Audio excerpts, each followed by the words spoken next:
be embarrassing and produce some level of anxiety.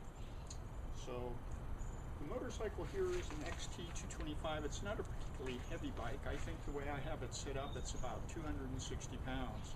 I'm 146, and I find myself sometimes, should I fall, I mean, not necessarily a real accident, but making a corner and, you know, the front wheel slides out, or I find myself in a rut and I can't get out and the bike falls over because I'm going very, very slow.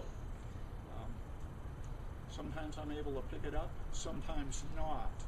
And so instead of going out on a ride with that level of anxiety, what I did is I put together a lifting system. There are many on the market. I've looked at, excuse me, I've looked at a number of the videos on lifting techniques. And I think because I'm very tall, when I scrunch down like the young lady lifting the Harley, it's very difficult for me to get really any push on my legs because my legs are so curled up. So this has worked out great for me. I've used something similar on the TW200. So let me show you in some detail what actually I have here. It might be something that you can use, particularly if you're an older guy and you're just not strong enough to guarantee a good, easy lift without hurting your back or taking some fun away from the ride. This might work for you, or you can do something similar.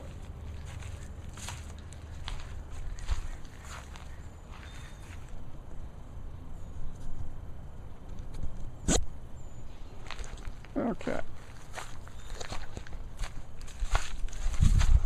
Now here are two brackets. Well, actually, there's one bracket here. Let me pull up the strap. I've got a magnet that holds that strap in place. Okay.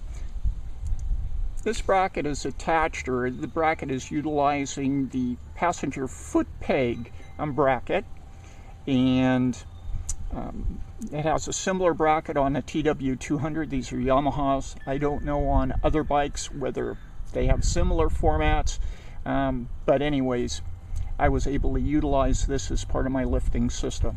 I have in the back a section of angle iron that is welded and embraces this particular tube. I'm going to say 180 degrees. So it minimizes the stress, the lifting stress on the bracket, and minimizes as well the chance of this particular tube beginning to distort as a result of the pressure on the bracket, although the tube is pretty stout. I find that to get an extra measure of security, I have these straps. I have two straps because I have two brackets.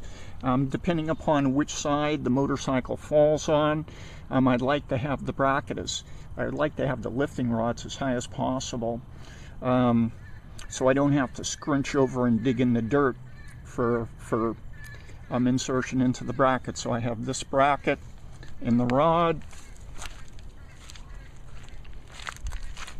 and going around on the other side I have an identical bracket and of course a strap that's attached to it.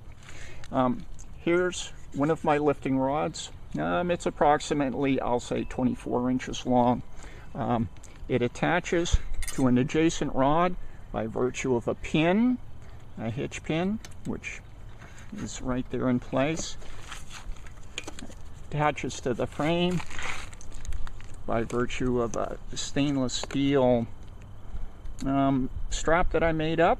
It's very secure. Now let's see, let's take it out. Okay, there it is. I'll put this down. It has an indexing point, as you can see there, to match it to the other rod, which is here, and is held to the bike very securely with, again, two brackets and the hand guard on this grip. So I twist the grip and then I pull it out.